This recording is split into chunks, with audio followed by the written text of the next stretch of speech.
भरोसा किसको कहते हैं, विश्वास किसको कहते हैं, दृढ़ता किसको कहते हैं।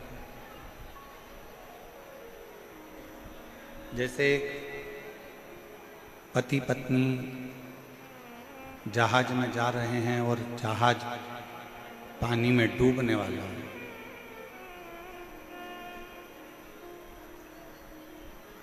और जहाज का जो मैनेजर है, जहाज को चलाने वाला जो पायलट है, वो कह रहा है कि इस जहाज को खाली कर दो, इसको छोड़ो।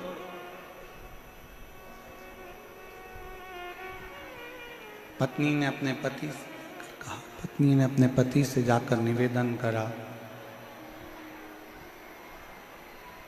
पति से जाकर विनय करा कि देखो ये जहाज पानी में डूबने वाला है, और सब अपने अपने बच्चों को, अपने अपने परिवार को, अपने अपने पत्नी को बचा रहे। आपका भी फर्ज है कि आप हमको बचाइए।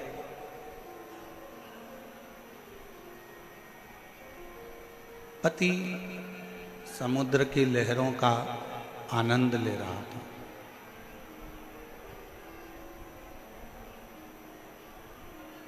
पत्नी फिर नीचे गई, फिर आई, फिर आकर बोली कि ये पूरा जहाज डूबने वाला है, बचाओ, नहीं तो मैं मर जाऊंगा।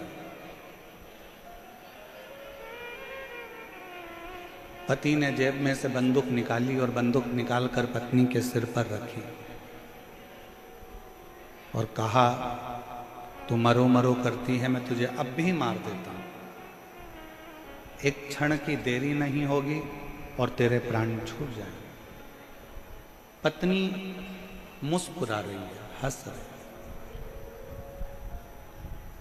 पति ने पूछा कि तेरे सिर पर बंदूक रखी है और तू मरने वाली है और तू हंस रही है, मुस्कुरा रही है।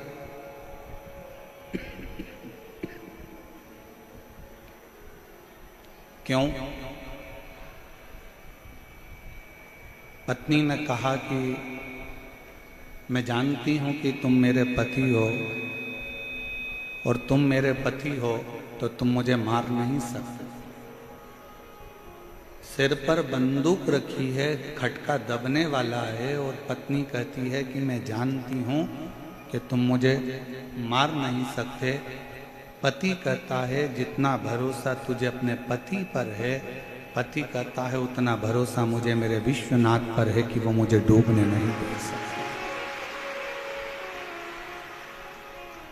और शंभु शरणे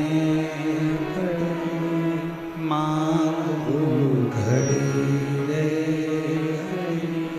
दुख काटो दया करी दर्शन आपो। एक विश्वास के साथ, एक भरोसे के साथ, एक दृढ़ता के साथ जब हम भगवान का भजन करते हैं तो उस समय पर यह ना सोचें कि भगवान हमारे सामने नहीं है, ईश्वर हमारे सामने नहीं है।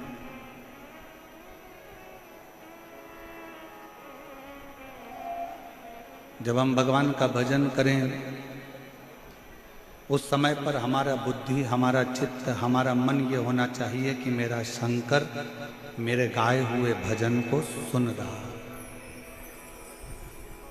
मेरा शंकर मेरी बोली हुई बात को सुन रहा है, मेरा शंकर मेरे शब्दों को श्रवण कर रहा है। ये विश्वास अपने भीतर होना चाहिए।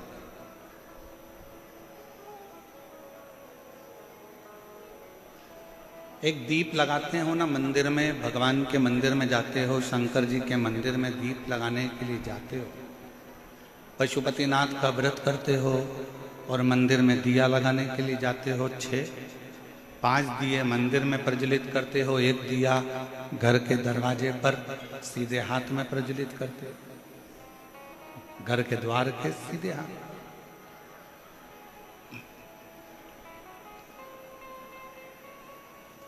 एक एक दिए को जब हम मंदिर में प्रज्वलित करते हैं 5 दिए, उस समय पर हमारा चित्त, हमारा मन शंकर भगवान के चरणारविंद में होना चाहिए।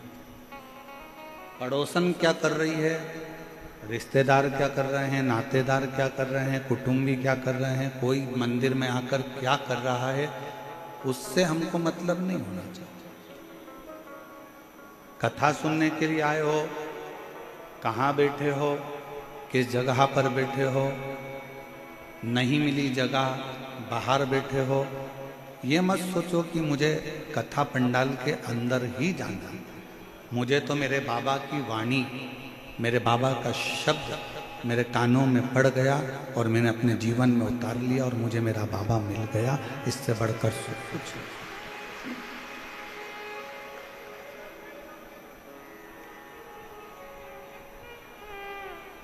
एक प्रथम भगति संतन कर संगा और दूसरी रति मम कथा प्रसंग।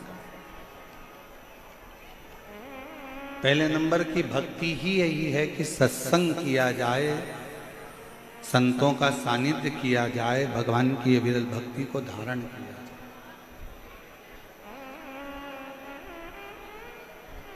और हम तो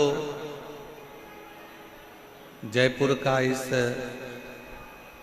विद्याधर नगर स्टेडियम को देखकर आज हम पूरे जयपुर और जयपुर के आसपास के क्षेत्रवासियों से निवेदन करना चाहेंगे कि पंडाल में और पंडाल के आसपास में जगह नहीं है, कृपया आप लोग अपने घर से ऑनलाइन शिव पुराण की कथा को, ईसर गोरा कथा को श्रवण करें। प्रशासन बहुत अच्छी तरह से कार्यक्रम को संभाल रहा है, ऐसा नहीं है कि प्रशासन नहीं संभाल रहा। समिति बहुत अच्छी तरह से संभाल रही है, पर आप सब जानते हैं कि 10 लोगों के मेहमान की व्यवस्था करी जाए और 150 आ जाए तो थोड़ी सी व्यवस्था गड़बड़ा जाती है। इसलिए जितने लोग बाहर से आने वाले हैं और जितने लोग जयपुर के हैं, हम उनसे कहेंगे अपने अपने घर में मोबाइल चालू कर लो, लाइव आस्था चैनल चालू कर लो, आसन लगाओ। जैसे आप इस विद्याधर नगर स्टेडियम में कथा सुनते हो, वैसे ही अपने घर पर बैठकर बाबा की कथा का रस तत्व ग्रहण करो, जिससे तुम्हें उस कथा का आनंद अपने आप प्राप्त।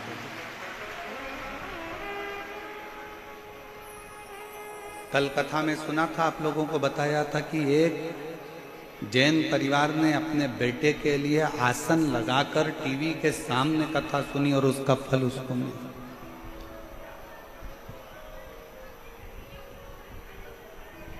स्टेडियम की भी एक कैपेसिटी होती है और उस स्टेडियम के आसपास की भी एक कैपेसिटी होती है, पर शायद जयपुर में ये सोचा ही नहीं गया होगा कि इतना भीड़, इतनी पब्लिक क्या शिव महापुराण की कथा के इतने स्नेही, इतने प्रेम करने वाले शंकर के बसते हैं, जो भगवान शंकर की कथा में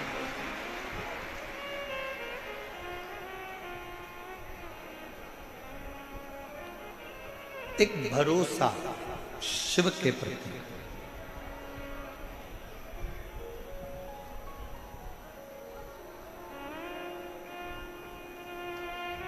भगवान के पास में सारे अस्त्र हैं,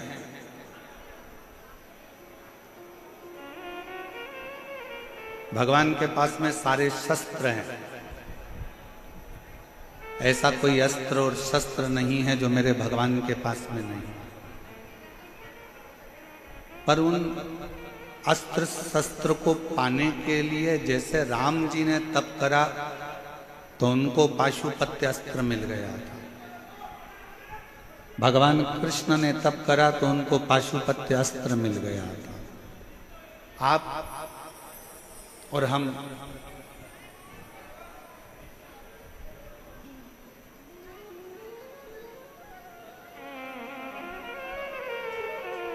नहीं, एक दिन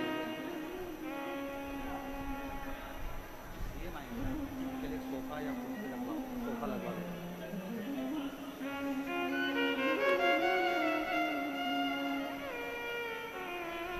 अस्त्र और शस्त्र भगवान के पास में है।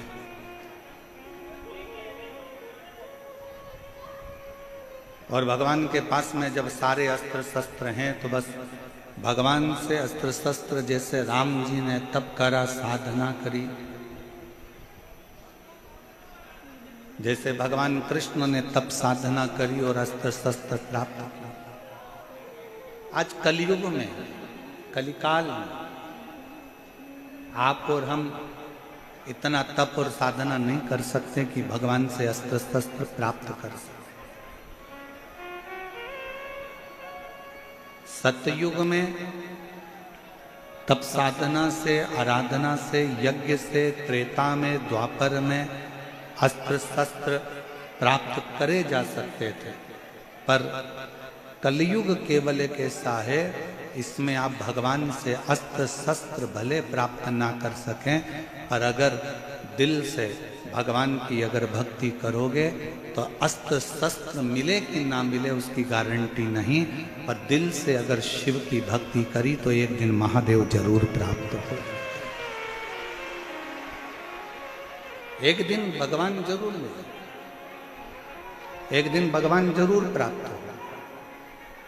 और मैंने तेरे ही भरोसे बाबा, तेरे ही भरोसे हवा में उड़ती जावांगी बाबा, डोर हतो छड़ी में कटी जावांगी।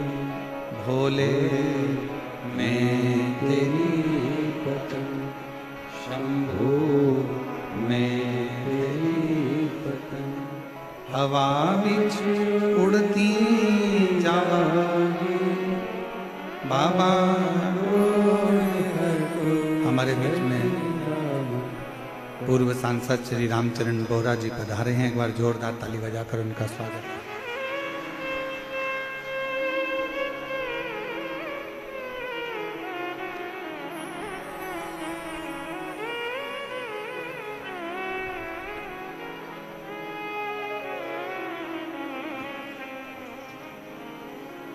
एक विश्वास, एक भरोसा, एक दृढ़ता, एक समर्पण। हम ये नहीं कहेंगे कि आपको कोई शस्त्र भगवान दे देगा या कोई अस्त्र भगवान दे देगा। महाभारत टीवी पर किस किस ने देखी है? हाथ उठाओ जरा, जिन्होंने महाभारत देखी हो टीवी पर। भगवान कृष्ण ने क्या करा? भगवान कृष्ण ने अपनी जितनी सेना थी वो कौरव को भी दे दी और पांडव को भी दे दी। पांडव को तो कुछ मिला नहीं था, केवल कृष्ण ही मिले थे। जितनी सेना थी सारी की सारी सेना कौरवों को दे दी, कौरव को दे दी। और पूरी सेना जब कौरवों को प्राप्त हो गई,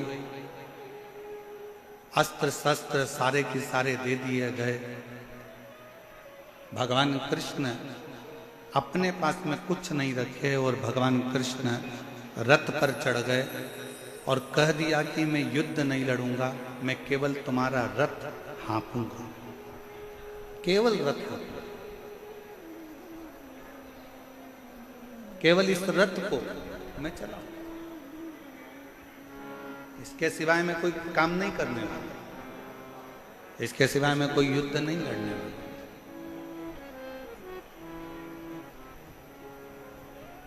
भगवान का काम यही है। भगवान कभी नहीं कहता कि मैं तुम्हें सोना निकाल कर दे दूंगा। भगवान कभी नहीं कहता कि मैं तुम्हारे बहुत सारा धन निकाल कर दे दूंगा। भगवान कभी नहीं कहता कि मैं तुम्हें संपदा ला कर दे दूंगा। और दुनिया में कोई ऐसा बाबा पैदा नहीं हुआ, दुनिया में कोई ऐसा महाराज पैदा नहीं हुआ तुम्हें गड़ा हुआ धन निकाल कर दे देगा। भगवान कृष्ण गीता में वर्णन कर दिया अर्जुन से कि अर्जुन युद्ध तुझे लड़ना है, कर्म तुझे करना है, मैं केवल मार्गदर्शन करूंगा। और यह पक्का है अगर तू मेरे मार्गदर्शन पर चलेगा तो इन कौरवों के युद्ध में तुझे विजय प्राप्त करा कर। आप मेहनत ही ना करो और कहो कि मैंने तो अपनी पत्रिका दिखाई है, अपना हाथ दिखाया है, ज्योतिषों से पूछा है कि मेरे जीवन में तो दुख ही दुख है। अरे महाराज थोड़ी मेहनत तो करो, थोड़ी कर्म की जागरूकता तो रखो, थोड़ा परिश्रम तो करो। और जब आपकी मेहनत, आपका परिश्रम जब आप करेंगे, आपका कर्म आप करेंगे तो उसका फल मिलेगा।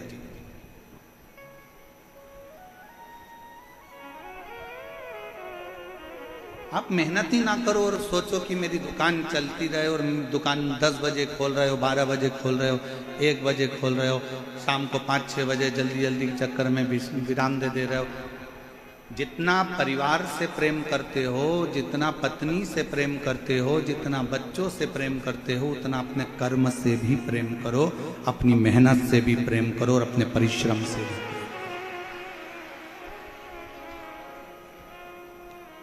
भगवान विष्णु, भगवान नारायण का दर्शन आप करेंगे, भगवान ब्रह्मा जी का दर्शन आप करेंगे, भगवान राम जी का दर्शन आप करेंगे, भगवान कृष्ण का दर्शन आप करेंगे, भगवान शंकर का आप दर्शन करेंगे। सारे देवताओं के दर्शन को उठाकर देखिएगा। ब्रह्मा जी कमल के पुष्प के ऊपर बैठे हैं। ब्रह्मा जी कमल के पुष्प पर बैठे हैं। भगवान विष्णु शेषनाग की सैया पर विश्राम कर रहे हैं। पर केवल एक भगवान देवाधिदेव महादेव को ना तो आप सिंहासन पर बैठे हुए देखोगे, ना कभी शंकर भगवान को आप राज सिंहासन पर बैठे देखोगे, ना आप कभी शंकर भगवान को मखमल के कालीन पर बैठे देखोगे, ना भगवान शंकर को आप कभी कोई सैया पर बैठे हुए देखोगे, कभी ना भगवान शंकर को किसी कोमल वस्तु पर बैठे हुए देखोगे। भगवान शंकर को हमेशा कैलाश पर बैठे हुए देखोगे या मंदिर में शिवलिंग के रूप में, पाषाण के रूप में आप विराजमान देखो। वहां ना कोई सैया है, वहां ना कोई कमल का पुष्प है, ना वहां कोई कोमल वस्तु है। शंकर भगवान पर्वत पर, कैलाश पर बैठे हुए हैं और वहां ना कोई कोमलता है, ना कोई कम्मल है, ना कोई गदी है, ना कोई तकिया है, ना कोई मखमल है।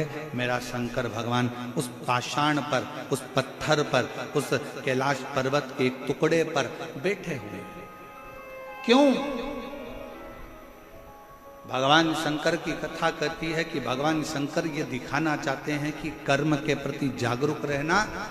ये दुनिया बड़ी कठोर है और इस कठोर दुनिया में आपको केवल आगे बढ़ते जाना है। यहाँ विश्राम का समय नहीं है, यहाँ कर्म की लगनता में आगे।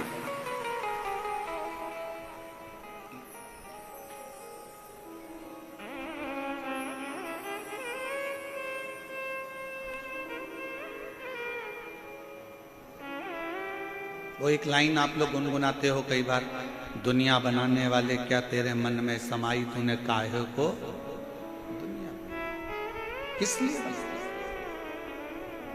आपका और हमारा जन्म क्यों हुआ? आप और हम क्यों पैदा हुए? आप और हमारे जन्म का कारण क्या? आप और हमारे जन्म का केवल एक कारण है कि पूर्व में जो हमने कर्म करा है उसका भोग भोगना, उसका भोग भोगना।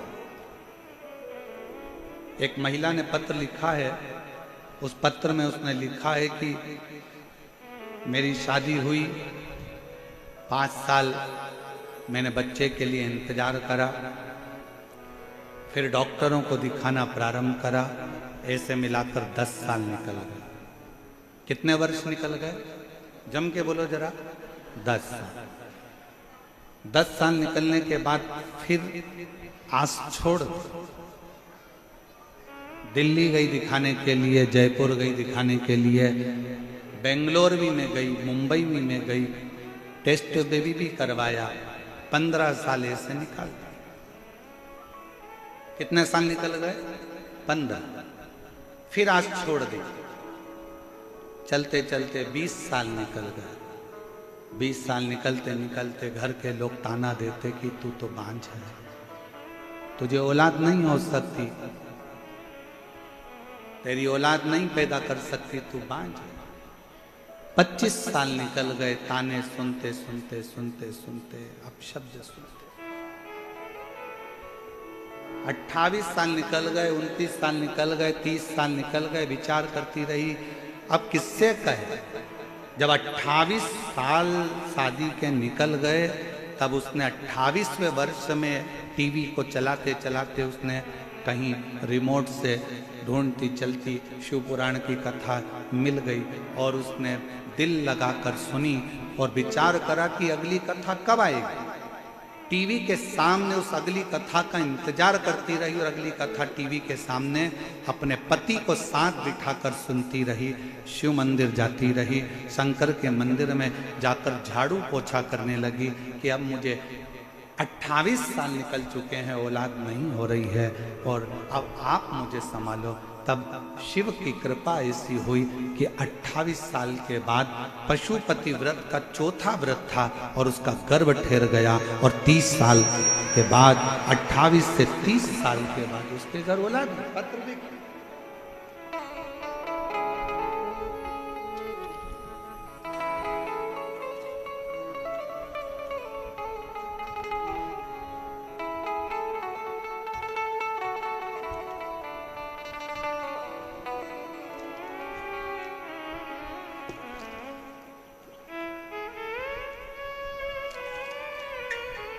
मेरा नाम अलका गुप्ता है, पति का नाम दयाराम गुप्ता है। मैं अलवर राजस्थान से आया। कहीं बैठी हो तो हाथ हिला सकती हैं, कहीं बैठी हो तो हाथ हिला सकती हैं। और अगर आई हो बच्चे को लेकर तो आ सकते हैं। मेरे बाबा, मैं क्या वर्णन करूं शिव महापुराण की कथा का। जब सारे रास्ते बंद हो गए, 28 साल निकल गए, तब कौन आस करेगा कि औलाद भी हो सकती है।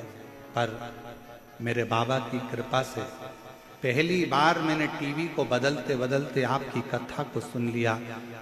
कथा सुनकर मंदिर जाना प्रारंभ कर दिया, झाड़ू लगाती, पोछा लगाती।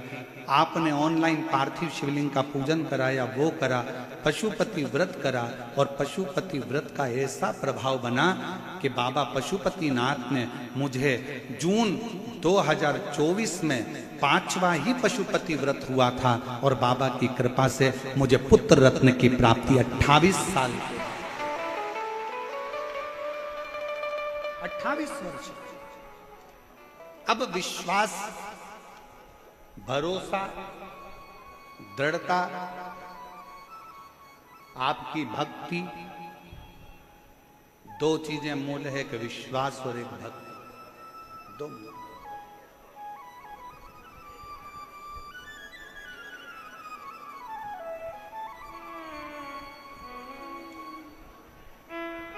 हमारे बीच में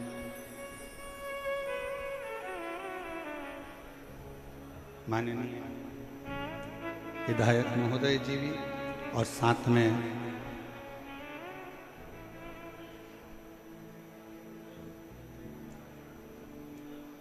विधानसभा अध्यक्ष वासुदेव देवनानी जी और साथ में हमारे विधायक महोदय श्री वाल्मीकुंज जी भी पधारे। एक बार जोरदार ताली बजाकर स्वागत वंदन।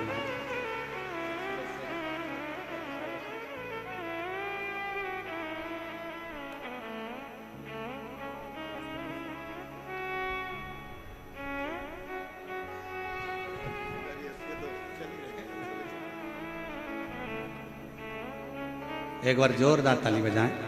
माननीय विधानसभा अध्यक्ष श्री वासुदेव देवनानी जी हमारे बीच में पधारे हैं। एक बार जोरदार ताली बजाकर उनका स्वागत। और हमारे बीच में माननीय विधायक महोदय श्री महंत श्री बालमुकुंद जी पधारे हैं। एक बार जोरदार ताली बजाएं। बड़े सहज सरल और आनंदित एक युवाओं को सनातन धर्म की ऊर्जा देने वाले, जोरदार ताली बजाकर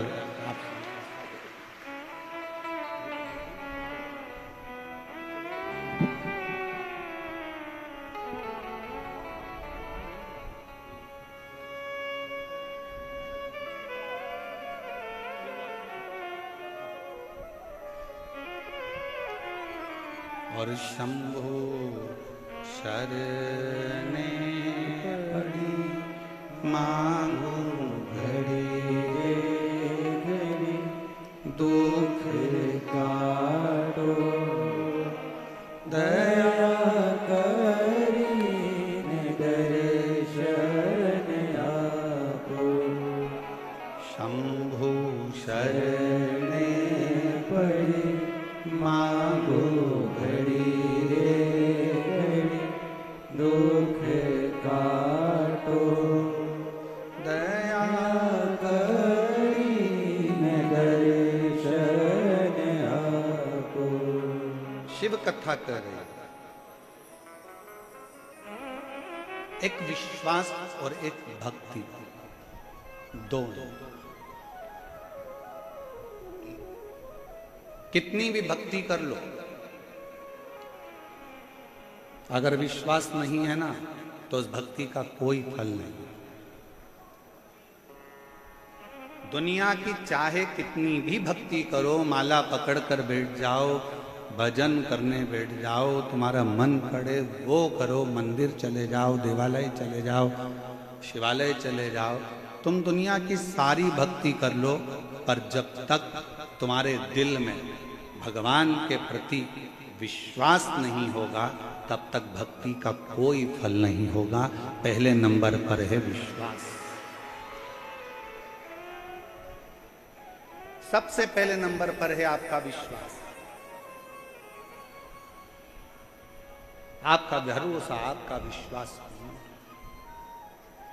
अब कितना विश्वास आप परमात्मा पर करते हो ये आपके ऊपर निर्भर करता है।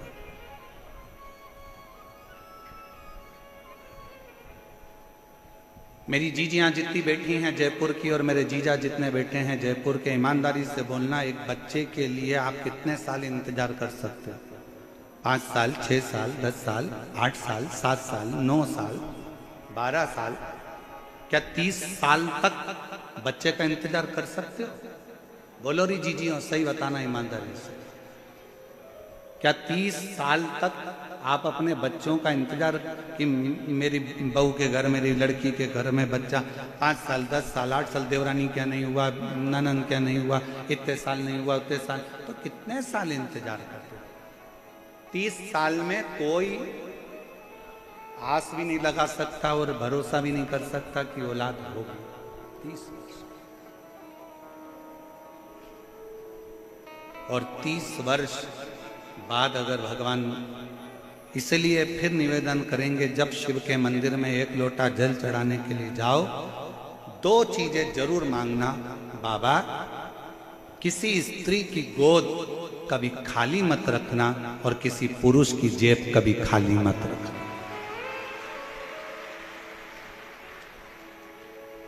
ना स्त्री की गोद खाली हो, ना पुरुष की जेब खाली हो। स्त्री की गोद खाली रहती है तो उसको ताना दे देकर मारा जाता है। घर में लड़की का जन्म हो जाता है तो लोग ताना दे देते हैं। अभी तो पढ़ा लिखा जमाना है तो लोग ताना दे देते हैं कि लड़की हैं, 2 लड़की हैं, 3 लड़की हैं, लड़का नहीं है, ये नहीं है। इतना ताना सुना जाता है, इतना ताना सुना जाता है जिसका वर्णन। और देखा जाए, लड़का भाग्य से होता है और लड़की सौभाग्य से होती है। भाग्य का 100 गुना करो तब बेटी।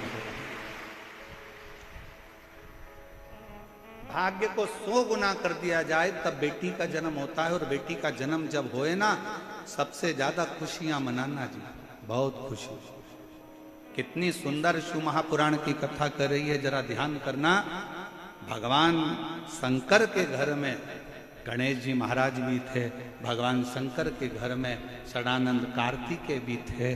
पर जब भगवान शंकर अपनी लड़की का जब कन्यादान कर रहे थे, अभी आप लोग 11 मई से 17 मई तक गुमला झारखंड से शिव महापुराण की कथा जो 2 बजे से 5 बजे तक सुनोगे ना, उसमें आप कथा में सुनोगे शंकर भगवान ने अपनी 6 लड़कियों की जब शादी करी, जया, विषहरा, शामरीबारी, दौतली, देव, अशोक सुंदरी, भगवान शंकर ने जब अपनी 6 बेटियों की शादी करी तो कन्यादान में क्या दिया? शंकर भगवान ने जब अपनी बेटियों की शादी करी, कन्यादान। एक साधारण पिता अपनी बेटी के विवाह में क्या दे सकता? मैं निवेदन करूं, जितने श्रोता भाई बहन अगर आस्था चैनल पर इस कथा को सुन रहे हैं, यूट्यूब फेसबुक पर सुन रहे हैं, और आप सब पंडाल में बैठकर जयपुर की इस पावन प्रांगण में अगर सुन रहे हो, तो गुमला झारखंड में जो 11 मई से 17 मई तक कथा होने वाली है 2 बजे से 5 बजे तक, उसमें प्रत्येक बेटी उस कथा को जरूर सुनना, क्योंकि आप भी शंकर भगवान की बेटी हो। जब वो 6 बेटी का विवाह कर सकते हैं तो आपका भी कर सकते हैं। वो 6 बेटी के दामादों को निभा सकते हैं, 6 बेटी के परिवार को निभा सकते हैं, तो आपके परिवार को भी निभा सकते हैं। उस कथा का स्मरण करिए, उसको समझिए।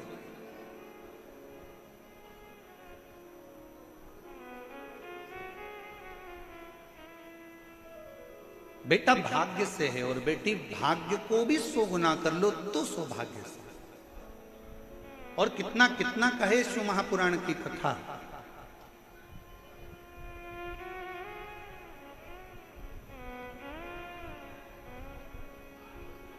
बिंदु के प्राण छूट गए थे, गलत कर्म करते करते मरा था, इसलिए प्रेत की योनि में चले गए। चंचुला देवी को मन में आया कि मेरे पति को मोक्ष नहीं मिला, मोक्ष नहीं। कैसे मालूम पड़ेगा कि आपके जीव को मोक्ष नहीं मिला? ब्राह्मणों ने कहा कि पिंडदान करो तो पिंडदान करा, ब्राह्मणों ने कहा तर्पण करो तो तर्पण किया, ब्राह्मणों ने कहा कि तिलांजलि करो तो तिलांजलि करी। इसके बाद में भी पितृदोष रह गया, उसके बाद में भी वो प्रेत की योनि में पड़ गया, तो क्या करे?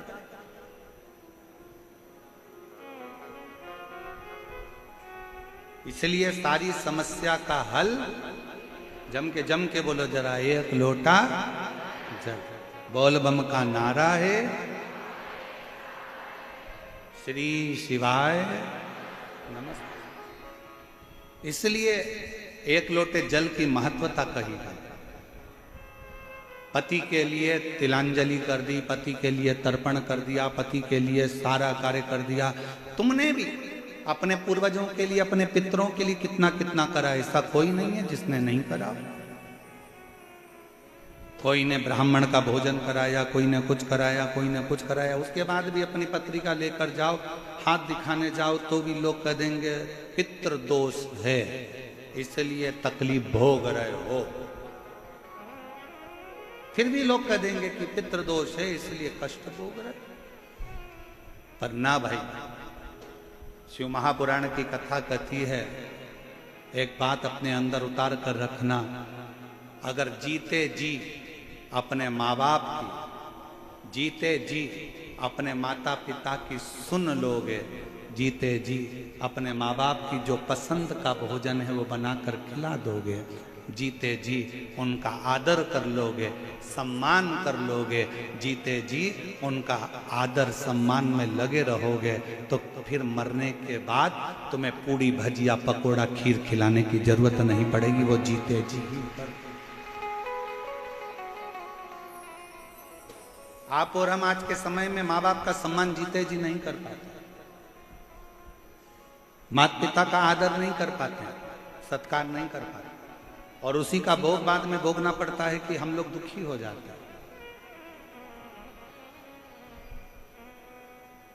वो कितना सुंदर गीत किसी ने गाया है, कभी प्यासे को पानी पिलाया नहीं, बाद अमृत पिलाने से, जम के बोलो जरा, अमृत पिलाने से, कभी गिरते हुए को उठाया नहीं, बाद आंसू बहाने से क्या करें?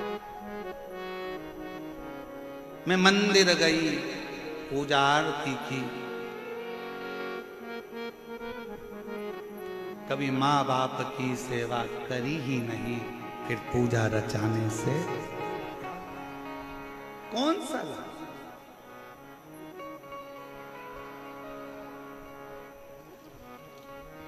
और जो एक धर्म पत्नी का फर्ज है, एक धर्म पत्नी का जो कार्य था वो धर्म पत्नी ने करा। चंचूला ने अपने पति के लिए, बिंदु के लिए जो कर सकती थी सब करा। उसके बाद भी उसका पति प्रेत की योनि से नहीं छूटा।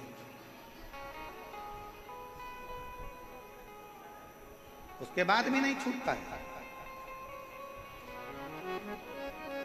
सिंहासन पर बैठो, कुर्सी पर बैठो, पद पर बैठो, प्रतिष्ठा पर बैठो, मना नहीं है, पर उसके साथ तुम एक मानव भी हो, तुम्हारे अंदर एक मनुष्यता है। जब पद, प्रतिष्ठा, कुर्सी, सिंहासन जब हमारा चले जाता है, एक सरकारी नौकरी करने वाला भी एक दिन जब रिटायर हो जाता है, और वो सरकारी नौकरी करने वाला जब ऑफिस में अपनी कुर्सी पर जाकर बैठता है तो लोग मना कर देते हैं, अब तुम रिटायर हो गए हो, चलो यहाँ से, अब तुम्हारी नहीं चलेगी। जब तक तुम्हारा सिग्नेचर काम कर रहा है, जब तक तुम्हारे पास में कुर्सी है, सिंहासन है, पद है, प्रतिष्ठा है, उसका सदुपयोग करो। जिस दिन सिंहासन से नीचे उतर जाओगे तो तुमने किसी गरीबड़े के लिए, तुमने जनमानस के लिए, तुमने साधारण व्यक्ति के लिए जो अच्छा करा होगा ना, वो अच्छाई एक ना एक दिन सिंहासन से नीचे उतरने के बाद तुम्हारे सामने आकर खड़ी हो जाएगी कि तुमने ये किया। वो तुम्हारे सम्मुख में आए। हिम्मत बुरे कर्म कर बंदे, वरना पछताएगा, भगवान की आंखों से तू बच नहीं पाएगा, तू बच नहीं पाएगा। अरे ओ अज्ञानी मत करना, अरे ओ अज्ञानी मत करना, तेरे कर्म का फल भी तू ही पाएगा, जैसा किया तूने तेरे आगे आएगा। मत बुरे कर्म कर बंदे, वरना पछताएगा, भगवान की आंखों से तू बच नहीं पाएगा, तू बच नहीं पाएगा। सबसे पहले आप मानव हो, आप मनुष्य हो। दिया किसने? आपकी लगन ने, आपकी मेहनत ने, आपके परिश्रम ने, आपके कर्म ने आपको सिंहासन पर ले जाकर बिठा दिया। आपकी लगनता ने बिठाया है, आपके परिश्रम ने बिठाया। कल कथा में एक बात कही थी, भेरू नाम के बहुत सारे लड़के होंगे, लीलाबाई नाम की बहुत सारी महिलाएं होंगी, एक ही दिन जन्मे होंगे, एक ही वार को जन्मे होंगे, एक ही तिथि को जन्मे होंगे, एक ही समय में जन्मे होंगे। भारत की भूमि पर ही क्या, पूरे विदेश में एक घड़ी में, एक पल में लाखों बच्चे, हजारों बच्चे एक दिन में जन्म लेते हैं। पर ईमानदारी से बोलो, सबका भाग्य एक जैसा होता है क्या? जम के बोलो जरा। नहीं, एक जैसे नाम वाले ढेर होंगे, एक जैसे नाम वाले बहुत होंगे, पर सबका भाग्य उसी समय पर जन्मा था, तो इसको भी फिर ऊंचे सिंहासन पर बैठना था। मालूम पड़ा उसी पल, उसी घड़ी, उसी क्षण में जन्मा है जिस समय पर तुम जन्मे हो। उसके बाद तुम सिंहासन पर बैठे हो, वो धक्के खा रहा है, वो झोपड़े में पड़ा है, वो कहीं छोटा मोटा काम कर कर अपनी जिंदगी जी रहा है। क्यों? पूछो किसी से कि वो सिंहासन पर बैठ गया जो सोमवार को जन्मा, 12 बजे जन्मा, वो भी 12 बजे जन्मा, वो भी सोमवार को जन्मा, वो भी 3 तारीख को, वो भी 3 तारीख को, वो भी नक्षत्र में, वो भी नक्षत्र में, वो भी घड़ी में, वो भी घड़ी में, सब एक साथ जन्मे, तो फिर एक सिंहासन पर बैठ गया और एक धक्के खा रहा है। उसका कारण क्या है? अर्थात शास्त्र कहता है समय नहीं, तुम्हारा पूर्व का किया गया कर्म तुम्हें सिंहासन पर पहुंचाया है, और तुम्हारा पूर्व का किया गया कर्म तुम्हें नीचे लाकर छोड़। नाम एक जैसा है, समय एक जैसा है, घड़ी एक जैसी है, पल एक जैसा है, सब कुछ एक जैसा है, पर आपका कर्म कर्म मूल है। हम फिर निवेदन करेंगे, शंकर के मंदिर में जल चढ़ाने से पहले तुम्हारे अंदर विश्वास होना चाहिए और विश्वास के साथ में तुम्हारी लगनता होना चाहिए। तुमने सोच लिया कि मैं सीए बनूंगी, अब भले एक बार फेल हो गई कोई बात नहीं, एक बार एक सेम नहीं निकला कोई बात नहीं, दूसरा नहीं निकला कोई बात नहीं, मेहनत कर, परिश्रम कर, खूब पढ़, खूब अध्ययन कर, जितना परिश्रम कर सकते हो उतना करिए, रात दिन एक कर दो, अच्छे से अच्छे अध्ययन करो, जितनी अच्छी कोचिंग कर सकते हो उतनी अच्छी कोचिंग करो और अपने अंदर विश्वास पैदा करो कि मैं सीए बनकर रहूंगी, मैं डॉक्टर बनकर रहूंगी, मैं कलेक्टर बनकर रहूंगी। तो एक दिन कलेक्टर के सिंहासन पर तुम बैठो। अब तुम अंदर से टूट गए, मैं मम्मी मेरा एक सेम नहीं निकला, अब मैं एग्जाम नहीं दूंगी। क्यों नहीं दोगी? करो मेहनत, करो। एक पत्र है देखिए,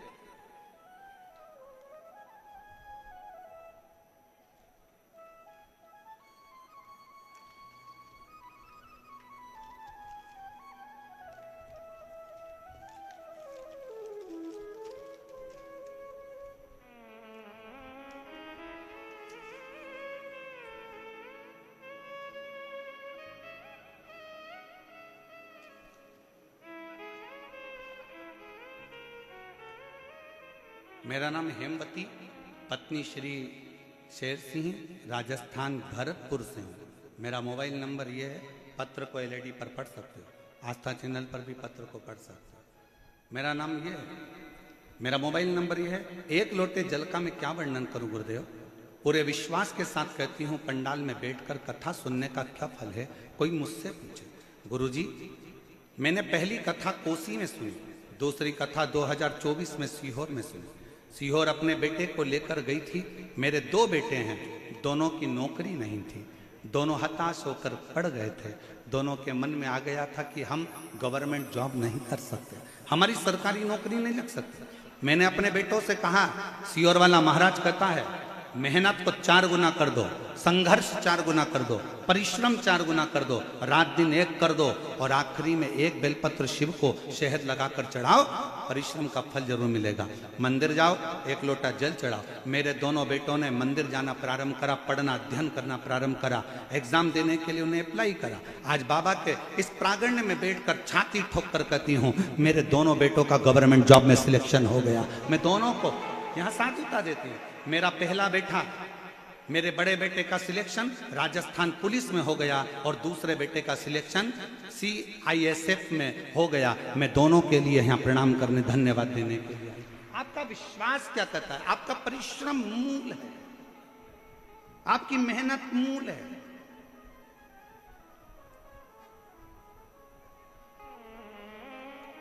मंदिर में दीप जलाओ ना जलाओ कोई बात नहीं है, पर किसी का दिल ना दुखाइए।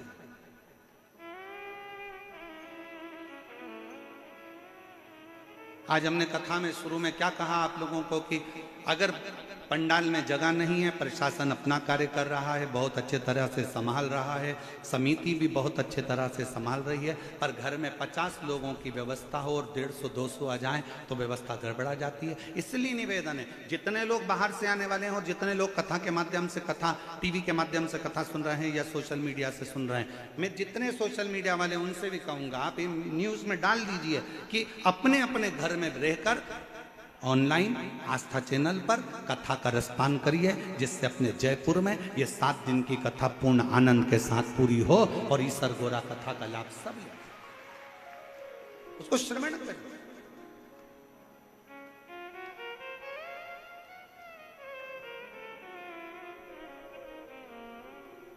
शायद किसी को नहीं मालूम था कि इस पिंक सिटी की शिव महापुराण की कथा वास्तव में पिंक सिटी जैसी हो जाएगी। किसको मालूम कि इतना जन समुदाय, इतना अपार समुद्र शिव भक्तों का पहुंच जाएगा। लिए वेद ताने ताने, शायद ये नजारा आपको कहीं देखने को नहीं मिला होगा जो शिव महापुराण की कथा में देखने को मिला। अपने अपने घर से श्रवण करो, ऑनलाइन श्रवण करो, आस्था चैनल पर श्रवण करो, नई जगह उसको सुन।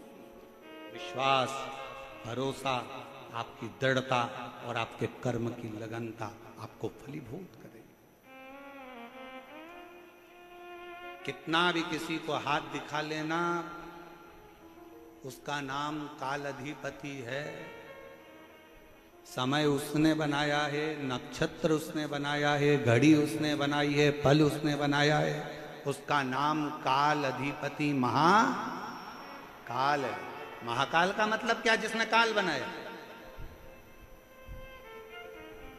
अब फिर निवेदन जो हमने पहले कथा में कहा था, आज फिर कह रहे हैं। तुम्हारी घड़ी खराब हो गई, कपड़े वाले की दुकान पे जाके सुधर जाएगी क्या? अरे जम के तो बोलो, उधर से आवाज आना चाहिए, सुधर जाएगी? नहीं। घड़ी खराब हो गई, बर्तन वाले की दुकान पर ले जाओ, सुधर जाएगी? इधर वाले बोलो जम के जरा, नहीं सुधरेगी। घड़ी को कहां ले जाना पड़ेगा? घड़ी वाले की दुकान पर। और घड़ी वाला है कौन? घड़ी वाला एक ही है जिसने पल, घड़ी, नक्षत्र, समय बनाया। उसका नाम काल अधिपति महाकाल है। शंकर के शरण में जाना चालू कर दो, घड़ी सुधर, समय सुधरेगा, समय सवरेगा। आप शिव के पास जाओ तो सही, आप शंकर के पास एक लोटा हाथ लेकर गए, मेरा भाग्य देखकर बता दो। इस हाथ में एक लोटा जल पकड़ाओ, अपने घर से निकलकर शंकर के मंदिर तक जाओ। जितने कदम चलकर तुम शंकर के मंदिर तक जाओगे, जितने कदम चलकर तुम शिव के दरवाजे तक पहुंचोगे, उतने अश्वमेध यज्ञ अपनी जिंदगी में कर लोगे, उतने पाप अपने जीवन के समाप्त कर लोगे और भगवान के करीब में जाओ। तो पहले आप पहुंचे ही नहीं उसके पास में और मन में सोचे कोई महाराज ऐसा मिल जाए मुझे, नीचे से ऐसी बबूती फेंक दो और हंडा निकाल कर देते। अरे महाराज ऐसा जमाने में कहीं का मिल जाए तो सीओर वाले महाराज को भी बता देना, हम भी वहीं पहुंच जाएंगे। फिर यहाँ काय को मेहनत करने आएंगे? परिश्रम करिए, कर्म करिए, लगनता रखिए, मेहनत करिए। दुनिया में किसी की सामर्थ्यता नहीं है कि आपके भाग्य को कोई पलट दे। उसकी सामर्थ्यता केवल आपके पास में है। आप अपने भाग्य को पलट सकते हो, पलट सकते हो। वो शिव है, वो काल अधिपति शंकर है। अपने भक्तों का दुख वो देख नहीं सकता है, दुख नहीं देख सकता है। इसीलिए तो उसने कथा के पहले दिन पानी गिरा दिया, ठंडा कर दिया, दूसरे दिन भी छाया बना कर रखा, तीसरे दिन भी छाया बना कर रखा। वो शंकर है। मेरे शिव भक्त रोडों पर बैठे हैं, उसके लिए छाया मुझे करना कौन करेगा? वो शंकर, वो त्रिकालदर्शी, वो कैलाशी, वो अविनाशी, वो त्रिपुंडधारी, वो त्रिशूलधारी, त्रिनेत्रधारी है। उसके आगे सब शून्य है। वही एक मूल है, वही है।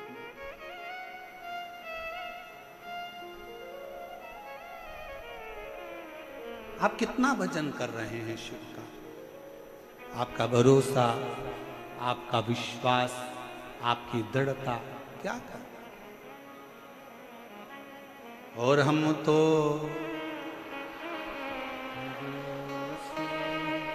चलते हैं, हम तो बाबा के भरोसे चलते हैं। हे जयपुर की जीजियों, मेरे जयपुर के जीजाओं, मेरी बेटियों, बेटाओं, मेरी माताओं, मेरे भाई, मेरे पिता तुल्य बुजुर्ग, सब बोलो, हम तो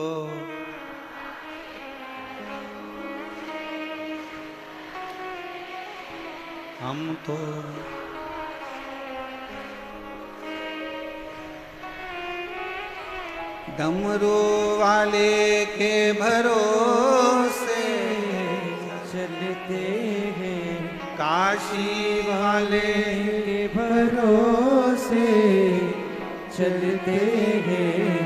हम तो बाबा के भरोसे चलते हैं। ये दुनिया वाले जलते हैं, ये दुनिया वाले जलते हैं। काशी वाले के भरोसे चलते हैं। हम उसके शरणागति में पड़ जाए। चंचुला देवी का चित्त, चंचुला देवी ने सारा अनुष्ठान कर दिया पर पति को प्रेत योनि से मुक्त ना कर पाई, मुक्त ना कर पाई। पूरी सामर्थ्यता चंचुला देवी ने जो बन थका सब कर दिया। आखिरी में गोकर्ण क्षेत्र में चंचुला देवी पहुंच गई।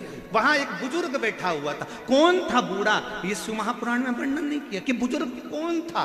पर चंचुला देवी गोकर्ण क्षेत्र में जब पहुंची, पहुंचकर वहां भ्रमण करती करती गोकर्ण क्षेत्र में उसकी आंख से आंसू ढल गया, नैनों से नीर बह रहा था, आंसू गिर रहे थे। जब आंसू गिरे, एक बुजुर्ग ने उसको इशारा कर कर बुलाया, आवाज दिया, ए बहन, ए जीजी, ए बहना, इधर तो आओ। बुजुर्ग के पास चंचुला देवी पहुंची, हाथ जोड़ निवेदन करा, बाबा जी आपने मुझे बुलाया, बेटी तुम भूखी लगती हो, कुछ भोजन करोगी? चंचुला देवी ने कहा, बाबा कैसे भोजन करूं, मेरे पति प्रेत योनि में पड़े हैं, उनके लिए मैंने पिंड दे दिया, तर्पण कर दिया, तिलांजलि कर दी, सब कुछ कर दिया, मेरे पति का मुक्ति नहीं हुआ, मोक्ष नहीं हुआ, वो प्रेत योनि से छूटते नहीं है। अरे बेटी क्यों चिंता करती है, क्या तूने कभी काशी का वास करा है?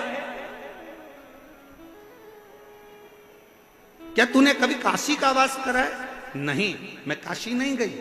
चंचुला देवी को बाबा ने बिठाया और मुख से बुलवाया, नंदन वन का वो क्षेत्र, काशी को कहते थे नंदन वन, नंदन वन के क्षेत्र का स्मरण करो।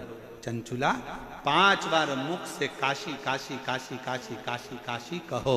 चंचुला ने जैसे काशी कहना प्रारंभ करा, मन में काशी बैठ गई और मन में आया कि अब मैं तुरंत यहाँ से काशी जाऊंगी। चंचुला बाबा को प्रणाम करी, कौन आया था मार्गदर्शन करने के लिए, कौन बैठा था? अभी कथा में कहा था, भगवान कृष्ण ने युद्ध नहीं लड़ा, भगवान कृष्ण ने सारे शस्त्र दे दिए, सारी सेना दे दी, मैं युद्ध नहीं लड़ूंगा, याद रखना, मैं केवल मार्गदर्शन करूंगा। और शंकर रूपी गुरु होता ही ऐसा है, वो केवल मार्गदर्शन कर कर तुम्हें मंजिल तक पहुंचा देता है, उन्नति की ओर बढ़ा देता है। शिव रूपी गुरु का काम क्या है? वो मार्गदर्शन करेगा। एक पत्र है, देखिए,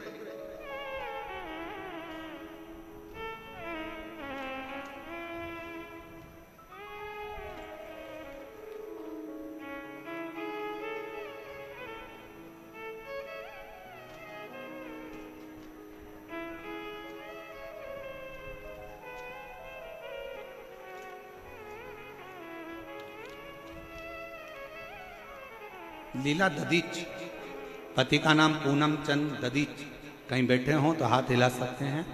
मोबाइल नंबर मेरा ये है, जालरा तालाब, भाटीपुरा, मकराना, कुचामन, डीडवाना से आई हूँ, डीडवाना से यहाँ पहुँची। और इसी कथा के पंडाल में एक कोई शिव भक्त, जिसके बहुत दिनों से कोई काम था, नहीं हुआ था, वो भी अजमेर से पैदल चलकर 150 किलोमीटर दूर से यहाँ पहुँचा है। हम उसका पत्र तो इन पत्रों में कहीं फंसा हुआ है, पर वो यहाँ कहीं भी बैठा है, हम उसको बुलाएंगे कथा के विराम पर जरूर। गुरुजी, मेरे पास कोई शब्द नहीं है, मेरा बेटा 13 साल का है, 2022 में उसके गले में एक गठान हो गई, जिसका नाम शुभम ददीच है।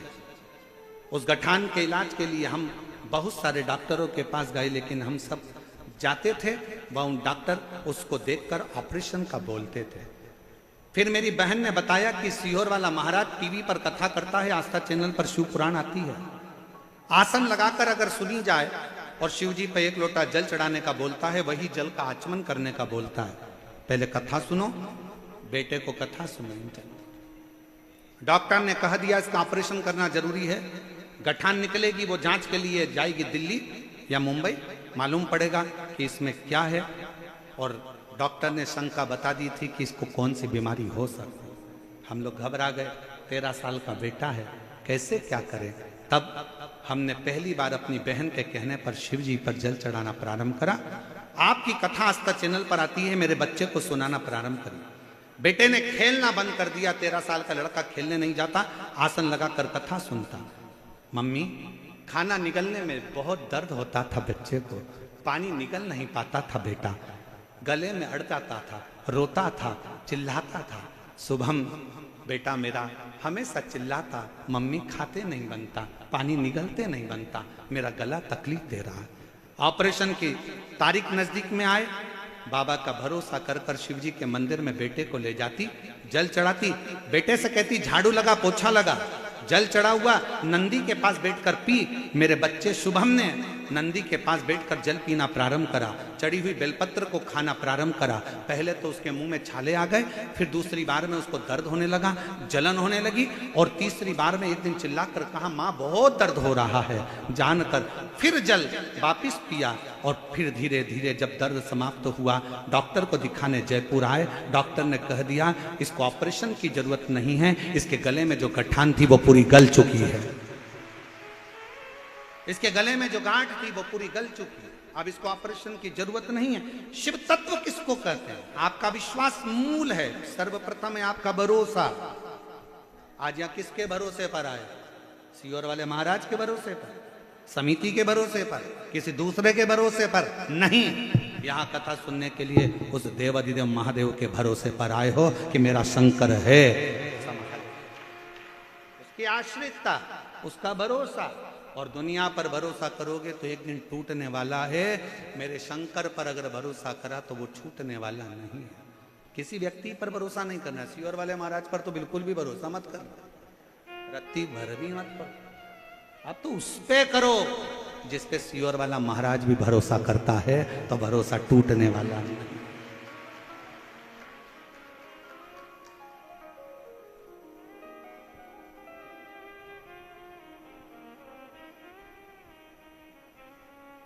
तेरी कृपा का क्या है भरोसा, कब किस पर हो जाए जरा पर कर दो, ओ जरा सी हम पर कर दो। जिस पर भी हो गई। हम गाएंगे नहीं, बैठे बैठे बोले जरा, तुम्हारी आवाज यहाँ तक आना चाहिए हो। तेरी कृपा का क्या है भरोसा, कब किस पर हो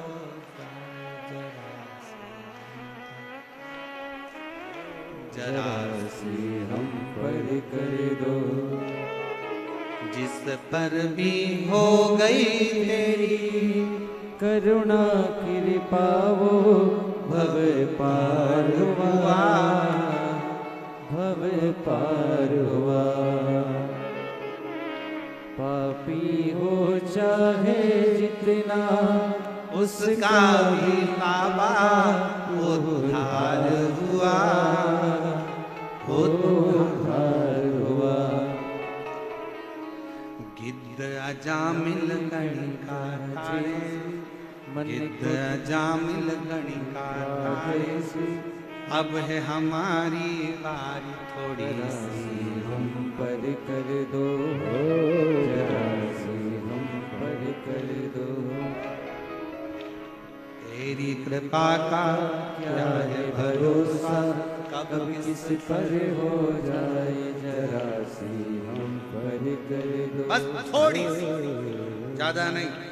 कृपा की ना होती जो आदत तुम्हारी, तो सुनी ही रहती अदालत तुम्हारी। गरीबों के दिल में जगह तुम ना पाते, तो किस दिल में होती इबादत। उसके आश्रित। आज एक बात कहना चाहेंगे, जयपुर की इस धरा पर जब कथा लेने के लिए सीहोर में ये समिति आई थी ना, तो उन्होंने कहा था कि गुरुजी हमारे यहाँ का एक कल्चर है कि सभी लोगों के लिए सोफे लगाना पड़ते हैं। हमने कहा कितने भी लगा लो, एक दिन पूरे हटाना पड़ते हैं, ये निश्चित है। ये कोई दूसरी कथा नहीं। मेरे शंकर भगवान को वीआईपी कल्चर पसंद ही नहीं। सब देवताओं की शादी में देवता गए थे, शंकर की शादी में रुद्रगण और डाकनी पिशाचिनी चुड़ैल और भूत गए। भयंकर, लोगों को समझ में ही नहीं आता। यहां से रोको, दूसरी जगह से घुस जाते हैं। भूतों को पता थोड़ी ना होता है कि कहां से जाना है। उसको तो एंट्री गेट भी नहीं मालूम और एग्जिट भी नहीं मालूम। उसका तो बस मन है, हम तो बाबा के भरोसे उसको ज्ञात ही नहीं है कि कहां से। चलो उधर से जाना, उधर गए तो क्या उधर से जाना, उधर गए तो क्या उधर से जाना, उधर गए तो क्या उधर से जाना। अब उसने सोच लिया किधर से जाना, अब हमको मालूम है, अब हमको मालूम है किधर से। आधे से ज्यादा तो पूरे जयपुर वाले सोच रहे होंगे ये आए कहां से। इनको देख देख कर आधा टेंशन है कि आए कहां से आए। हमारे जयपुर के लोग तो बड़े वीआईपी कल्चर वाले, एसी से बाहर नहीं निकलते, डनलफ के गद्दे से बाहर नहीं, सोफा चाहिए और पूरी व्यवस्था के साथ चलते भी हैं तो पंखा साथ। अब यहाँ ये और अच्छे अच्छे घर के भी फोन लगाकर बोलेंगे हमारी आगे व्यवस्था कर देना। अब उनको क्या मालूम कि ये शंकर जी की कथा है, और अगर शंकर जी से कह दिया कि इसकी आगे व्यवस्था कर देना तो ले जाना तो पड़ोसन को ले जाएगा तुझे, क्या आगे व्यवस्था कर देना। ये शिव है, शिव अकाल मृत्यु वो मरे जो काम करे चंडाल का, काल उसका क्या बिगाड़े जो भक्त हो मां काल का। जो शंकर का है, ये पूरी जयपुर नगरी मेरे शिव की है। और ये कथा कोई समिति नहीं करा रही है, ये कथा कराने के लिए मेरे गोविंद देव भगवान ने बुलाया है, गोविंद देव जी ने बुलाया। कथा करना है, मुझे सुनना है, मुझे कोई दूसरा नहीं सुन रहा। कथा शंकर की, कृष्ण राधा रानी गौ के साथ आनंद से बंसी का नाद करते हुए सुनते हैं, वो सुनते। चंचुला देवी काशी पहुंच गई, काशी में जाते से मार्गदर्शन कौन करे चंचुला को, तो मार्गदर्शन करने वाला तो केवल देवादिदेव महादेव बुजुर्ग का रूप रखकर बैठ गए। भगवान का काम ही यही है, मार्गदर्शन करना, आपको बताना कि आपको कैसे जीवन में जीना है, कैसे आगे चलना है, कैसे अपनी जिंदगी की दिनचर्या को जीना है। और बहुत ध्यान रखना, आज की कथा भले 1 बजे से 4 बजे तक हो गई, कल की कथा का समय 2 बजे से 5 बजे तक रहेगा, टीवी पर भी और कथा स्थल पर। एक आनंद के साथ जियो, एक आनंद के साथ कथा हो रही है। हम हमारी बेटी को रतनगढ़ कथा में ले गए, एम्बुलेंस बुलवाई, डाला, लेकर गए। इतना भीड़ था, प्रणाम किया, कथा थोड़ी सी वो कोमा में पड़ी क्या सुन, बेलपत्र मांगी व्यासपीठ की, दी।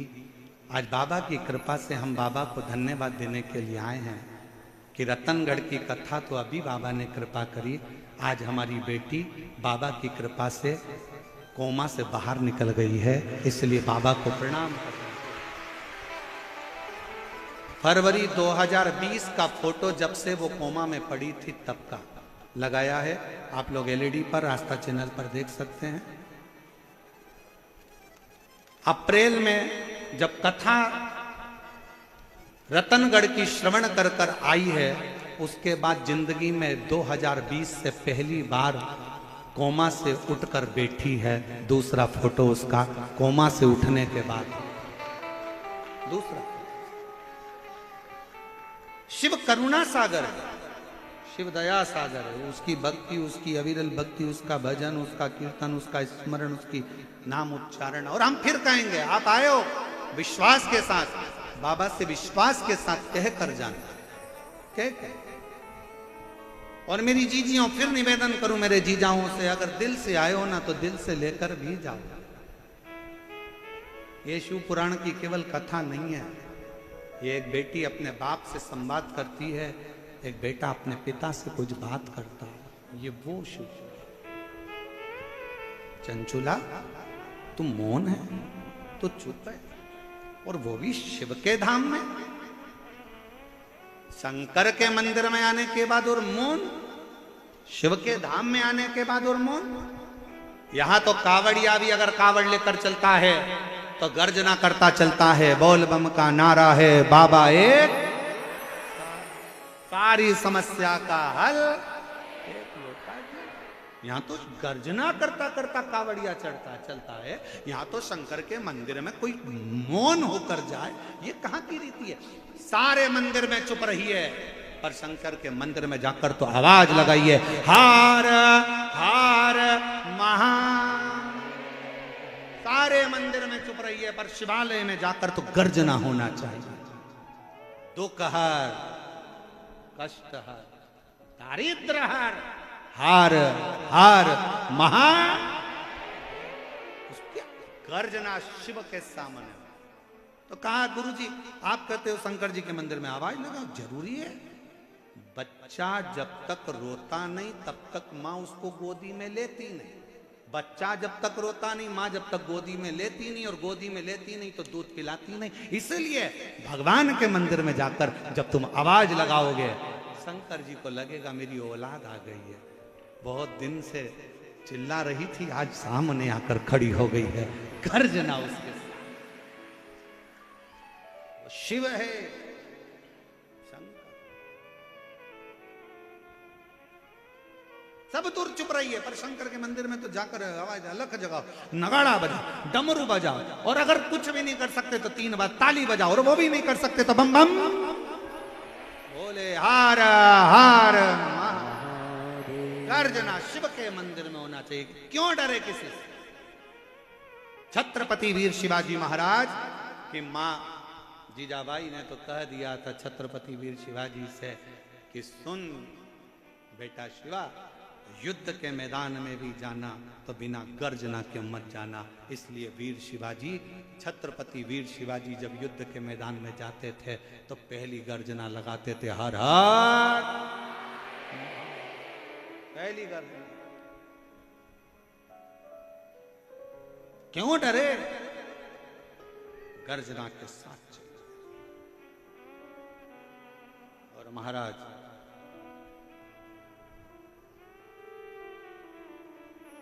एक सच्चे भक्त की सबसे बड़ी परीक्षा ही एक है,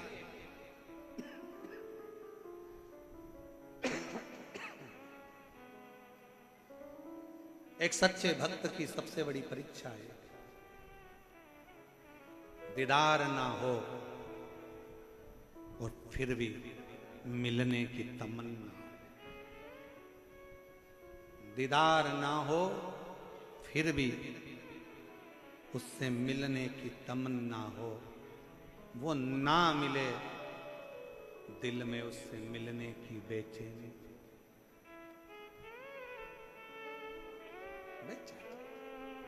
ऐसे कई शिव भक्त हैं जो पंडाल में भी नहीं पहुंच पाते, देख भी नहीं पाते, मिल भी नहीं पाते। हमारा तो जाने तो हम तो मिले ना मिले, दर्शन हो ना हो, पर वो पंडाल तक भी नहीं पहुंच पाते। पर ऐसे कई शिव भक्त हैं जब आप यहाँ से निकल कर जाते हो, आपके मुख का दर्शन भी कर लेते हैं तो उनको लगता है कि हमने पंडाल का दर्शन कर लिया, हमने शिव तत्व को प्राप्त।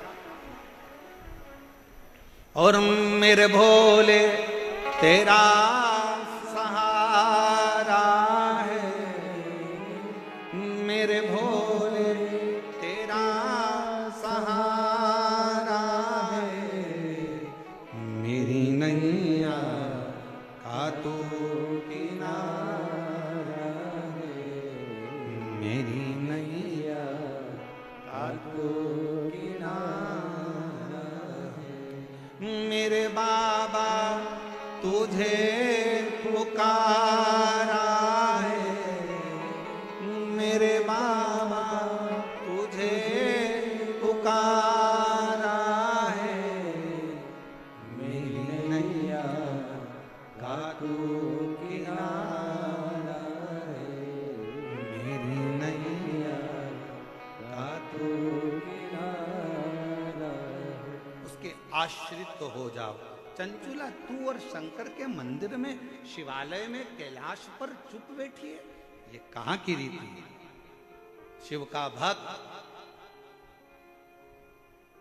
गर्जना करता, गर्जना।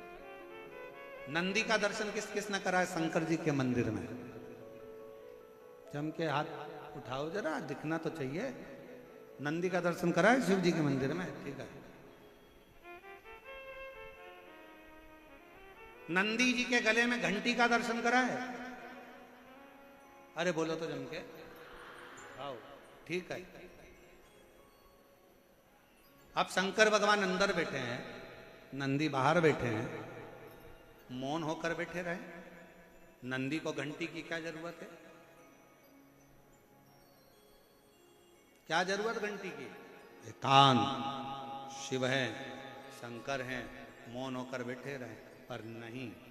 नंदी के कान में जैसे ही शिव भक्त जाकर कहता है कुछ भी, लोगों को लगता है पत्थर का नंदी क्या घंटी बजाएगा, हम हाथ से घंटी बजाएंगे तो घंटी बजेगी।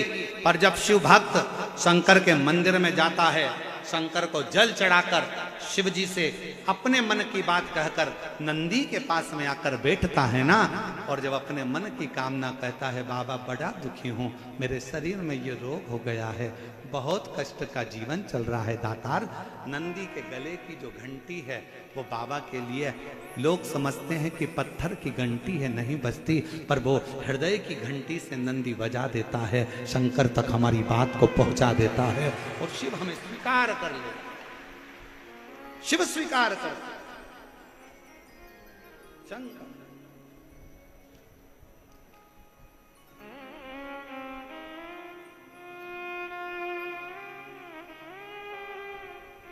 भगवान शंकर उसको स्वीकार कर रहे थे। जाओ नंदी के जब शंकर के मंदिर में जाओ, शिव जी के शिवालय में जाओ, शंकर के पास में जाओ, मेरे देवाधिदेव महादेव के नजदीक में जाओ, तो नंदी का भी दर्शन बहुत जरूरी है। अगर नंदी का दर्शन हो गया तो बहुत अच्छी बात है। नंदी के पास पहुंच भी गए, नहीं भी पहुंचे तो नंदी के नजदीक से अगर निकल कर भी चले गए, अपने हृदय का बात कहते कहते नंदीश्वर से प्रणाम करते हुए कहकर जाए। और हम तो फिर कहेंगे हृदय से, जिनके गर्भाश संतान की भी अगर प्राप्ति नहीं है और बहुत बहुत साल भी हो जाए ना, बहुत बहुत साल भी हो जाए, तो निवेदन करेंगे शिव जी पर चढ़ा हुआ जल बेलपत्र नंदी के पास बैठकर और सफेद आंकड़े की जड़ का जो प्रयोग है वो जरूर करो, और नंदी के पास बैठकर 2 क्षण बाबा से प्रार्थना जरूर करो कि भोला सब दुख काटो, ओ भोला सब दुख काटो, शिव शंकर जप तेरी माला, भोले बाबा जप तेरी माला, ओ भोला सब दुख काटो हमारा। थोड़ी देर नंदी के पास बैठ गए, उससे उच्चारण करा श्री शिवाय नमस्तु, श्री शिवाय नमस्तु, श्री शिवाय नमस्तु, श्री शिवाय नमस्तु, श्री शिवाय नमस्तु, श्री शिवाय नमस्तु। दिल से आप नंदी के पास बैठकर भी उसको पुकार सकते, उससे कह सकते,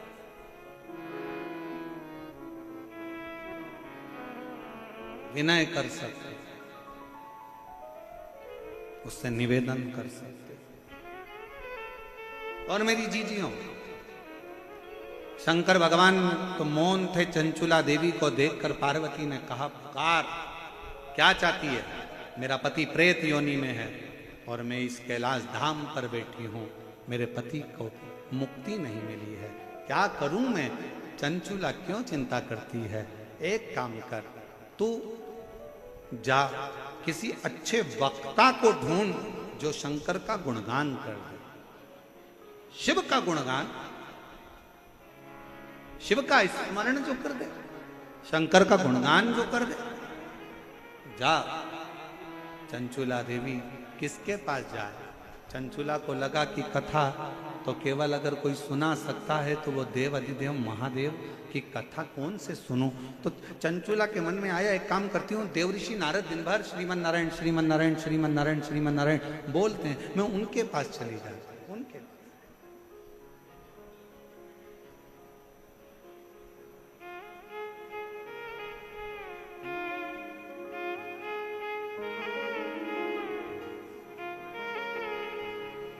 हमारे बीच में श्रीमती कुसुम जी यादव, यहाँ के महापौर जयपुर क्षेत्र की, एक बार जोरदार ताली बजाकर उनका स्वागत वंदन अभिनंदन।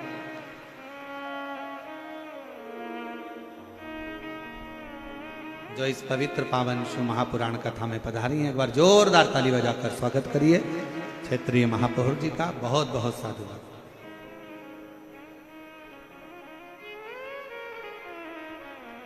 शिव से कहो, शंकर से कहो, विनय करो निवेदन,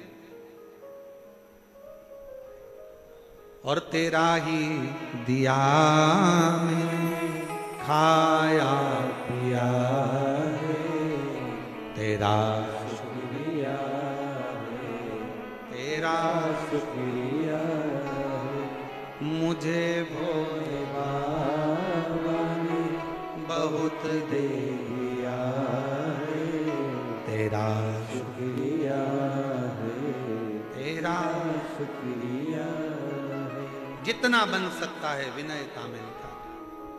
चंचुला जाओ। चंचुला देवी पहुंची देवऋषि नारद जी के पास। नारद जी तो बैठे हुए वीणा लेकर भजन कर रहे थे, श्रीमन नारायण श्रीमन श्रीमन बोल, और नारायण श्रीमन नारायण नारायण श्रीमन नारद जी लगे थे भजन में, स्मरण में डूबे हुए, नाम कीर्तन में डूबे हुए। चंचुला देवी ने हाथ जोड़कर प्रार्थना करी, प्रणाम करा, देवऋषि नारद मैं आपको नमन करती हूँ। नारद जी ने कहा, तुम कौन? उस बिंदुक की धर्म पत्नी जो प्रेत योनि में पड़ा हुआ है, जिसकी मुक्ति नहीं हुई, जिसका मोक्ष नहीं हुआ, तुम उसकी धर्म पत्नी और मेरे सम्मुख में खड़ी हो, तुम जानती हो मैं कौन हूं? चंचुला देवी मुस्कुराकर बोली, मैं जानती हूं तुम देवऋषि नारद हो। देवऋषि मैं अच्छे से जानती हूं, ऋषिवर आप ही हो जो मुझे भगवान की कथा सुना सकते हो। नारद जी मुस्कुराकर बोले, मैं क्या कथा सुनाऊं, मुझे तो खुद श्राप लगा है कि एक जगह पे नहीं बैठ सकता। चंचुला देवी ने पूछा कि तुम्हें श्राप लगा एक जगह पे नहीं बैठ सकते? नहीं, ऐसे कई लोग होते हैं संसार में जिनको श्राप लगा होता है, वो कथा में बेचारे बैठ ही नहीं पाते।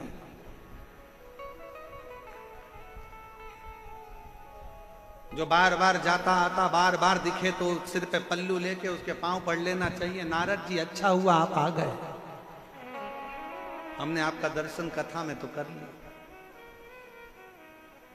पहचानना भारी, मुझे श्राप लगाए और तुम कहती मैं कथा को।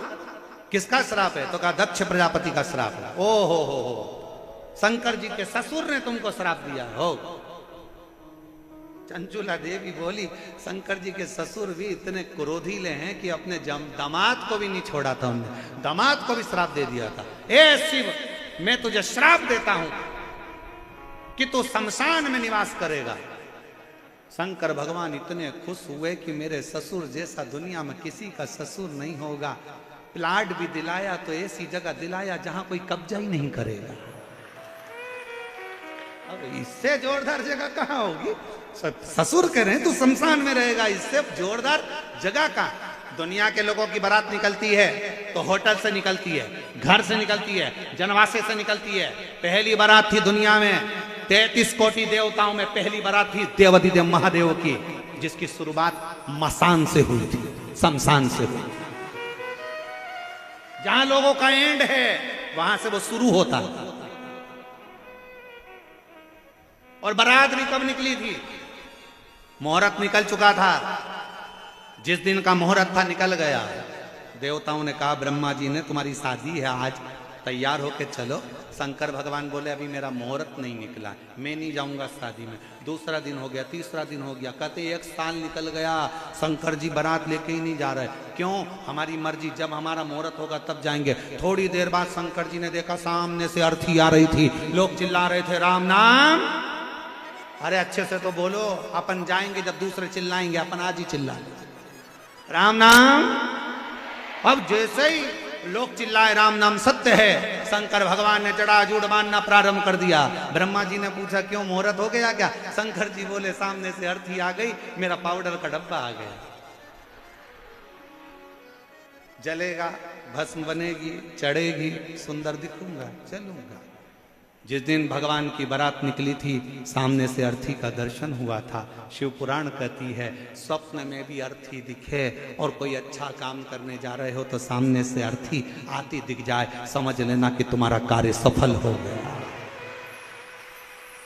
कार्य सफल हो गया।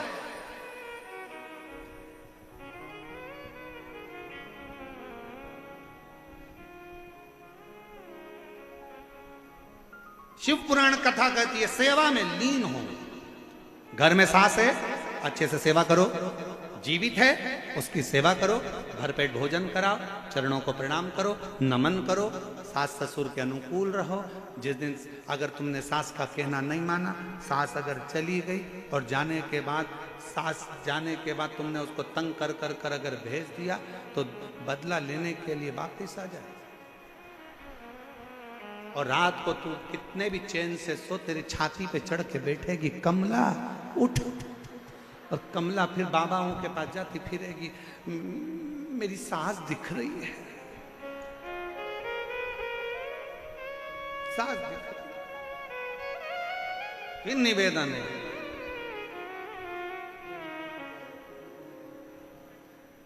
हमारे बीच में श्री प्रेमचंद जी बेरू जी उप मुख्यमंत्री राजस्थान सरकार से पधार रहे हैं। एक बार जोरदार ताली बजाकर साधुवाद। श्री प्रेम जी बेरवा जी उप मुख्यमंत्री राजस्थान।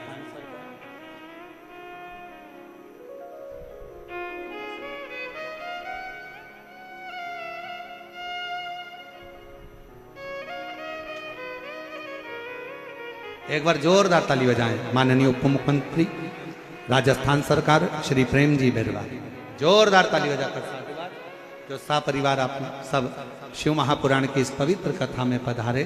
और बहुत बहुत साधुवाद है सभी अतिथि गणों का जो इतने प्रेम से इस पवित्र कथा का लाभ ले रहे। सेवा करिए।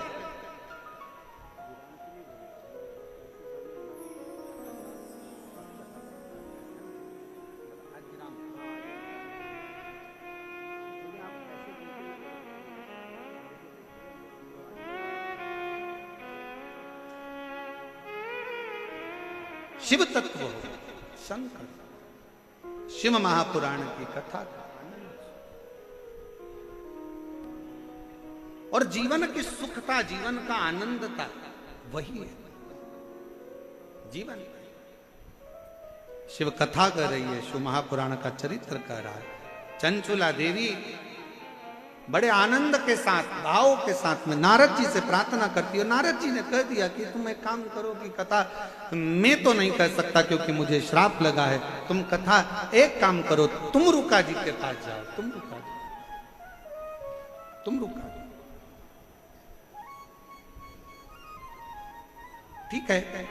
चंचुला देवी तुम रुका जी के पास पहुंच। कहां मिलेंगे तुम रुका जी?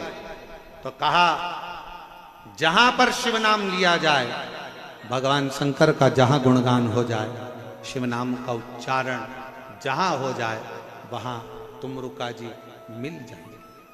तुम रुका जी के मिलने का स्थान ही शिव तत्व है, शंकर का नाम, शिव उपास्य,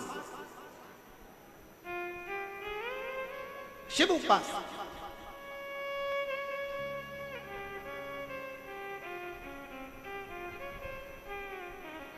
और जब भगवान तुमरुका जी का दर्शन चंचुला देवी को हुआ, चंचुला की आंख से नीर बह रहा था। कहा प्रभु मेरे पति प्रेत योनि में पड़ा हुआ है और मैं कैलाश की वासी हूं। एक क्षण की मैंने कथा का रसतत्व काशी में सुन लिया था तो आज मुझे कैलाश का वास प्राप्त हुआ। क्या आप मेरे पति के लिए शिव महापुराण कथा का रसतत्व ग्रहण करा सकते हो? तुमरुका जी तो प्रसन्न हो गए कि अगर शिव भक्त कथा सुनना चाहे और कोई कथा का आनंद भाव सामने प्रकट हो जाए तो इससे बढ़कर सुख क्या है। और खुशियां मनाना चाहिए, प्रसन्न होना चाहिए जब अपने क्षेत्र में कहीं बाबा की कृपा हो, मेरे शंकर की करुणा हो और शिव महापुराण की कथा अगर श्रवण करने को मिल जाए तो जीवन का सबसे बड़ा लाभ, जीवन का सबसे बड़ा आनंद। इससे बढ़कर दुनिया का कोई सुख नहीं, कोई आनंद। और अपने आप को धन्यवाद समझो, अपने आप को धनभागी समझो कि हम भगवान की अविरलमय कथा का तत्व अपने कानों से श्रवण कर।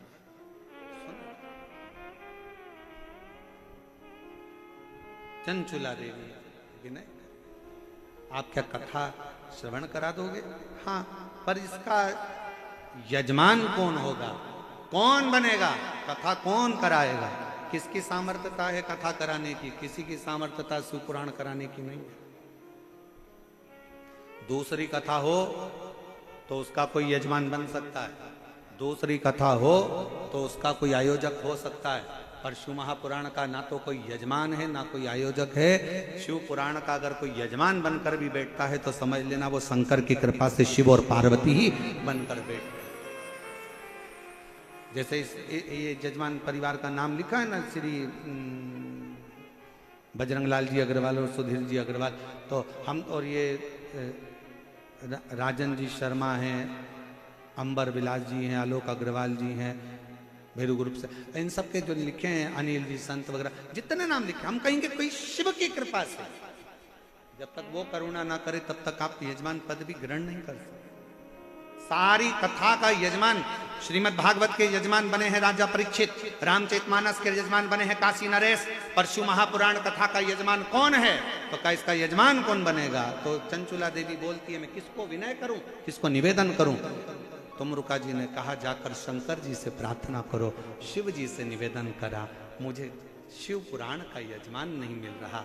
शंकर जी ने पार्वती से कहा, ये वो पुराण है जो मनुष्य के जीवन का सारा ताप हरती है, ये वो पुराण है जो मनुष्य के जीवन का सारा दुख हरती है, ये वो पुराण है जो दुनिया में सबके कष्ट हरती है, और कष्ट हरने के लिए इसका कोई यजमान नहीं, इसका यजमान शंकर जी कहते हैं, पार्वती तुम 16 श्रृंगार करो और मैं भी सज धज कर तैयार होता हूँ, मैं ईसर बनता हूं, तुम गोरा बनो, गणा और गौर बनकर शिव पुराण के यजमान, गणगौर बनकर शिव महापुराण के यजमान पद ग्रहण करेंगे, गणगौर बनकर, ईसर गोरा बनकर। 16 दिन तक भगवान शंकर और पार्वती श्रृंगार करे।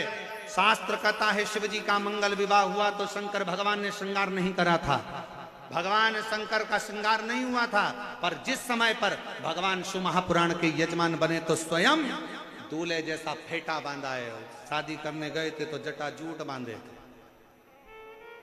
चंद्र धरा था, यहां तुर्री लगाई है सिर पर, तुर्री।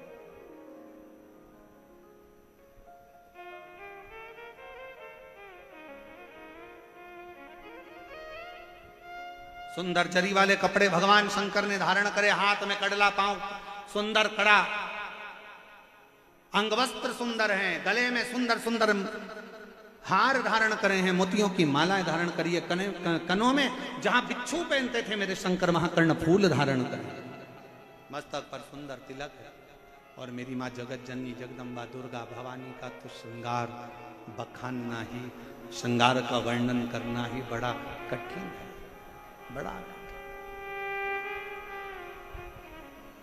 कि ओ मैया श्रृंगार तेरा लाल, ओ मैया श्रृंगार तेरा लाल, मेहंदी भी लाल तेरा सिंदूरा भी लाल है, मेहंदी भी लाल तेरा सिंदूरा भी लाल है, ओ मैया चुंदड़ी का रंग लाल, ओ मैया चुंदड़ी का रंग लाल, ओ मैया श्रृंगार तेरा, ओ मैया श्रृंगार तेरा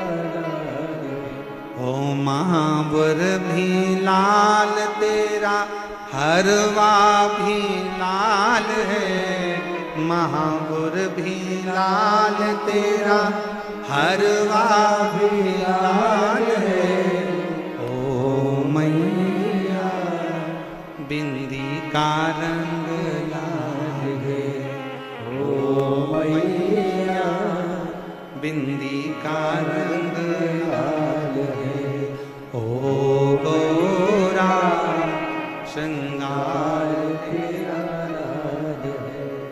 ओ गौरा श्रृंगार तेरा लाल है। ओ गौरा